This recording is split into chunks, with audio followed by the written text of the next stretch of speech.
Hey, Dr. Lederer's class, this is Stephen Michael Carr. You have recently watched my video, and Dr. Lederer said that you all had some questions. And so I figured rather than answering those individually and sending them to you individually, I would just answer them all at once on a video so that whoever wanted, that information could get it. First question comes from Eliza asking me, how did I overcome my intimidation with Danny and become confident in my ability to help Danny with the things that he might need? Well, first off, I think something that is really important to remember is that what we're talking about is working with people. And you can do as much research as you want on disability and the causes and effects, et cetera, of disability. But really, what we're there to learn is people, right? Paying attention and being present. What works, what doesn't work? What is the culture in which they live? What is their family dynamic like? So with Danny, I had other team members to help teach me how to best support Danny. I had Danny's family to help me figure out how to best support Danny. And those were bridges to, me building a good relationship with Danny, because that's the most important part. Once I had a good relationship with Danny, I was able to effectively and actively listen to what worked best for him. And when I say listen, I don't mean him telling me verbally like what I needed to do next. What I meant is just paying attention and being present with that person so that you know how to best support them. What did I do in between working with Danny and then going to work for Mattingly Edge, which is where I work now, which does similar work of community integration for people with disabilities in the areas of work, home, and relationships. So while I was supporting Danny, I was actually supporting 4 other people. And so I continued supporting those people. And after Danny died, I ended up working in staffing for a year as a staffing coordinator. Did not really like that. This is my dog Mercy, by the way. She's an American Staffordshire Terrier, aka a pit bull, and as you can see, she's just absolutely ferocious, aren't you? Yes, very ferocious. She insists on being in a lot of my videos. She likes sitting on this couch. Anyway, so I did staffing for a year. Didn't really care much for it. I had spent 6 years working in just really helping people get involved in the community and being around people and doing people work. And it felt, the staffing world felt inauthentic to me. Like, not that it as a place of employment is inauthentic. What I mean is that, like, I felt like it was difficult for me to be my authentic self in that space. So I ended up actually being asked by Hope Lee Dittmeyer, my mentor, to come work at the Mattingly Center because their board of directors had decided they wanted to kind of do what we had spent several years doing, which is helping people with disabilities live in their own homes. And she said, well, I'll come and do that and help you all transition, but only if I can bring my team of people with me. So she called me up, and next thing I know, I was working for Mattingly Edge. And over time, I ended up moving from being a community facilitator, helping people figure out what they needed and initially starting to provide support to people and building teams around the person. I moved from that to doing development, aka fundraising, because I have a knack for getting up in front of people and speaking. And I know the work in and out because I've been doing it for 12 years. Last thing is, nope, so I think I answered all the questions from that one. Yes, thank you, Mercy. I did do a good job, didn't I? Yup. Okay. Next one is, what was the hardest part of adjusting to working with Danny when he had no experience with people of that population? The most important thing, like I said already in the answer to the previous question, was just pay attention and be present with the person. We can spend as much time as we want learning about disability, you will never be an expert on disability. Only disabled people are experts on disability, okay? But we can be experts on the individual people that we know very well, with and without disabilities, if we spend the time to get to know them. And so really it wasn't learning how to help people.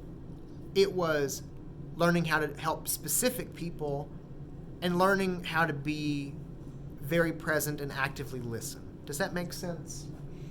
Were there parts of the experience that turned out to be much harder than I expected, or things that turned out to be easier? Yeah, so working with people with disabilities was much easier than I thought it would be. Working with those people themselves, especially once you get to know people, and stepping in kind of becomes natural as you get to know folks. The thing that was much harder than expected, I did not realize how devalued people with disabilities were until I got into this field. And being around other people devaluing an entire group of people all the time can be very, very exhausting and depressing. So the hardest thing about working with people with disabilities isn't people with disabilities, it's society. And oftentimes the parents of people with disabilities, because they have society's expectations or lack of expectations that they place on their own children and think they know best. And not that they don't know the people, their loved ones, very well. It's just that they might not have the same tools or processes that we as professionals might use, right? So we are all here to learn from each other, I guess, would be the thing to take away from that. Let's see. Last question is from Kyle. And it said, I was curious what Stephen was in school for and what was his area of study at Bellarmine. I have 2 degrees from Bellarmine, English and psychology. So there's that. I got into this field because I figured it went with my psychology degree, and I did not intend to get into this field at all. I intended on becoming a therapist, but turns out that isn't telling people what to do. It's just doing a whole lot of listening.